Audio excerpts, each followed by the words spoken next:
இன்றைய ஆத்மீக தேன். இன்று தினத்தின் தியானத்திற்காக எரேமியா 32:27 உங்களுக்காக நான் வாசிக்கட்டும். இதோ, நான் மாம்சமான யாவருக்கும் தேவனாகிய கர்த்தர். என்னால் செய்யக்கூடாத அதிசயமான காரியம் ஒன்று உண்டோ? ஆம் பிரியமானவர்களே, என் தேவனாகிய கர்த்தர் சர்வ வல்லமை உள்ள தேவன்.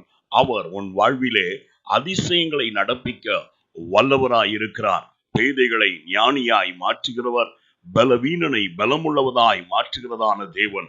அவர் என்னுடைய தேவன். அவர் உதவி செய்ய வல்லவராய் இருக்கிறார்.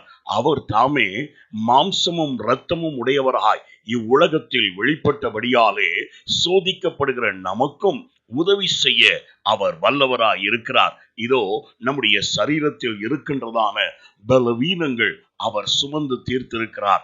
நம்முடைய நோய்களை அவரே சுமந்து அவருடைய தழும்புகளால் சுகத்தையும் ஆரோக்கியத்தையும் வர்ஷிக்க பண்ணியிருக்கிறார். நம்முடைய ஏழாமையிலே நமக்கு சகாயம் செய்ய அவர் ஒருவரை போதுமானவராய் இருக்கிறார்.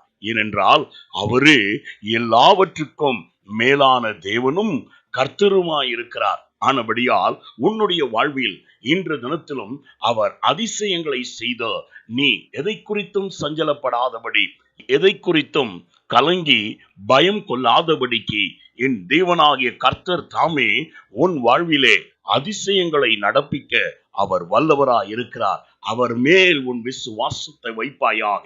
தேவன் தாமே உனக்கு பரிபூர்ண ஞானத்தையும் அறிவையும் ஆற்றலையும் ஆரோக்கியத்தையும் தந்து வழி நடத்துவார். நான் உங்களுக்காய் ஜெபிக்கட்டும். எங்களை அதிகமாய் நேசிக்கும் அன்புள்ள பிதாவே, நீர் அதிசயங்களை நடப்பிக்கின்ற தேவனா இருக்கிறபடியால் இன்று தினத்திலும் உம்முடைய பிள்ளைகளுடைய உடல்களில் காணப்படுகிற பலவீனங்கள், நோய்களை நீக்கி போட்டு அவர்களுடைய ஏழாமையில அவர்களுக்கு வேண்டிய நல் ஞானத்தையும் அறிவின் சாதுரியத்தையும் தந்து அவர்கள் ஜெயமுள்ளவர்களாய் வாழும்படி அதிசயங்களை செய்வீராக.